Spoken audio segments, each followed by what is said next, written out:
Okay, assembly time. Let's go over the parts real quick. I already did this in the last video, but just to make sure, you have rubber cross, rubber circle, all your buttons.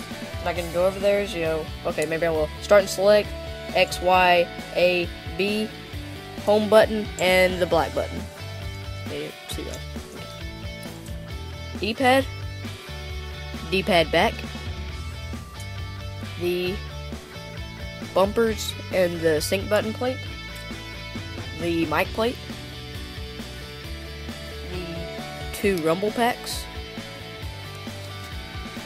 the 2 analog sticks, the main board with or without triggers, the trigger if you disassembled it, and the spring if you disassemble the trigger. Did this again last video. 2 silver Phillips head screws for the back of the D-pad, and 7 Torx T8 screws for the body, the back, and the base. Let's get to it. Okay, let's do the hardest part first, the triggers. Not that hard. They were pretty tricky getting off, definitely tricky getting back on, but nothing that'll kill you. Okay, now, as you can see, there's 2 prongs right there, and the trigger's very tricky. You'll find a way to fit it on.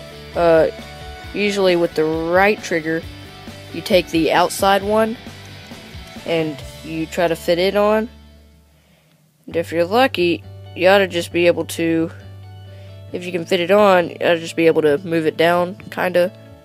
I don't know, it's really hard to do on video. And you just push it in. Now, you get the spring. The easiest way to do this is, there's a little cross right here that pokes up, and one in there, in the trigger. The easiest way to do this is attach it to the trigger, and try to move it with your finger. Move it down. Now, here's what you need to do.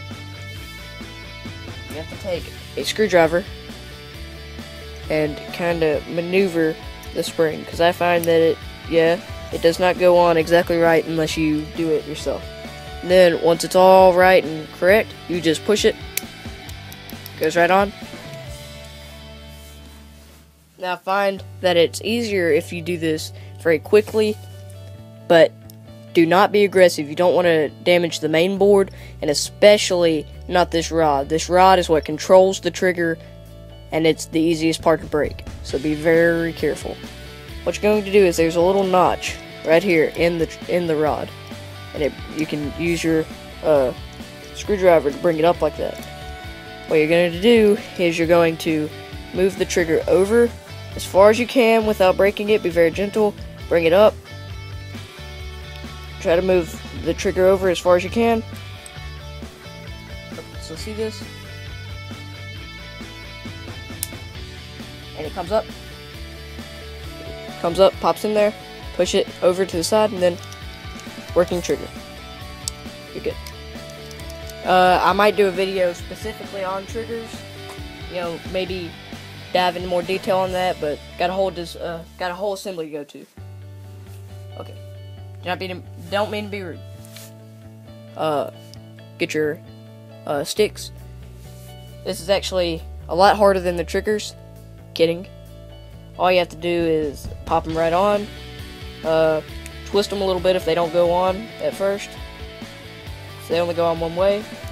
And when they're on, just push them down, make sure they're on. And put the main board over to the side for now. You're going to take the body, you're going to turn it over. Okay. Now, what you're going to want to do is do the D-pad first. The D-pad back only goes on one way because there's little notches right there. Only goes on one way. And then you just you just put the D-pad, hook it right in, hold it back, there you go, pops right in. So now, you're going to take your small Phillips head screwdriver and just screw these in.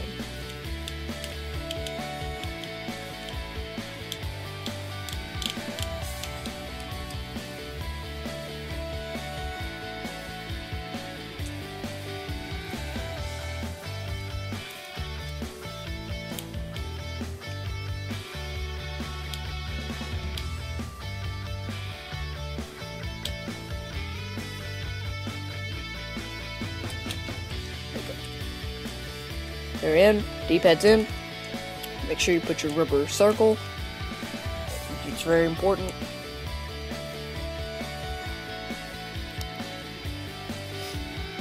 And then you're going to put your buttons in. I usually start with the start and select button. Luckily, Microsoft made the buttons to where they only go in one way.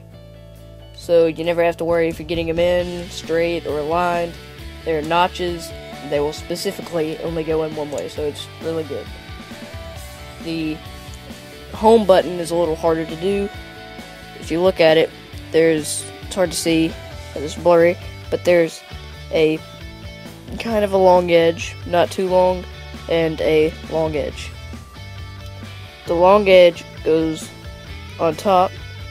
Turn it, make sure it's in there good. And then, again, the home button is maneuvered to where it only goes in one way. And you just do your buttons. Twist them if they don't go in, because they will go in, I promise you.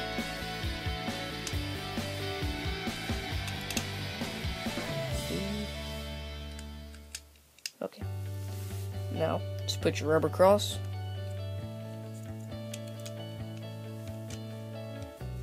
That sound good?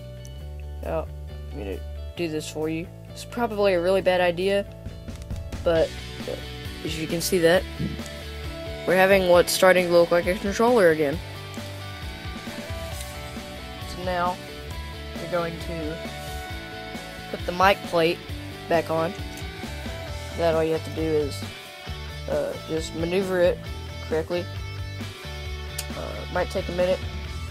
There are prongs that will align. Do not worry.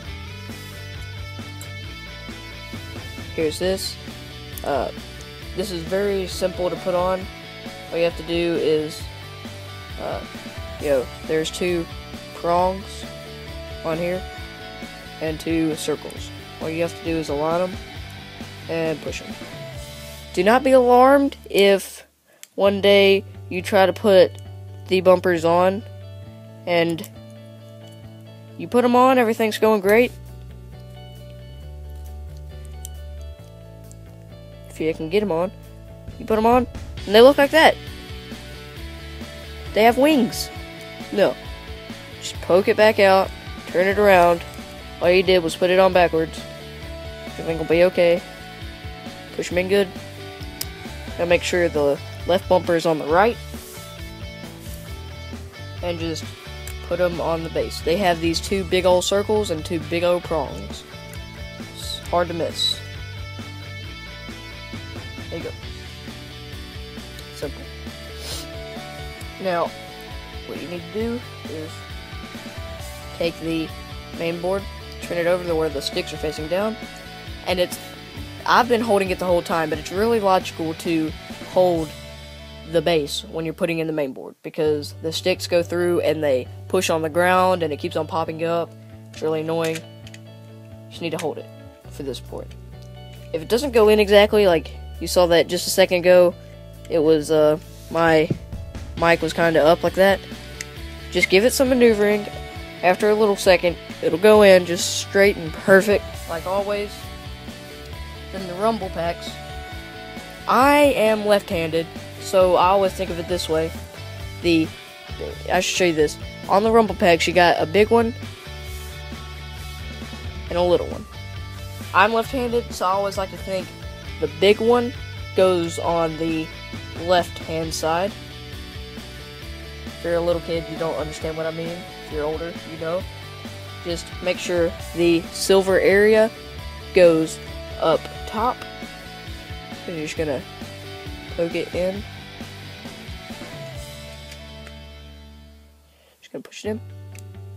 It's in. Shoved it up and put it right in. I like to keep the cord up top. It's just better that way. Remember, the big one goes on the right side, but like if you're turning it over, it's left side. That's why I say big on left, but it's on the right side. Do not get me confused. Silver again on the top.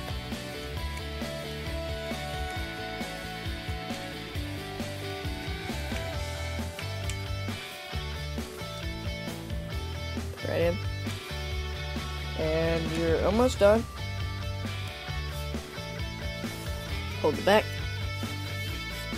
And the way you need to do this is put the triggers through their place first, then just lift it down, and it gets stuck on the 2 battery prongs. All you have to do is push it, push the other one, just push them a little bit until they get aligned right, then just push it.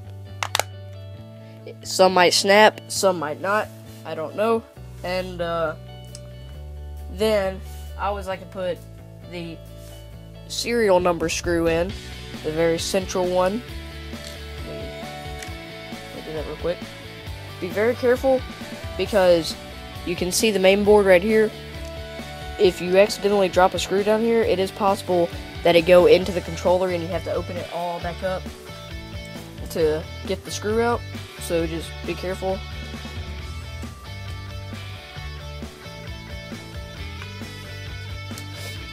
Put a battery pack in, turn it on, sync it, see if it works. Because if it doesn't work, you gotta, open it all back up. So you don't want to have to put all screws back in and then open it back up. So just make sure it's working. And if it works, it's all good. You have done a great job. Have fun. I know I do. I do this on a day-to-day basis. And good luck.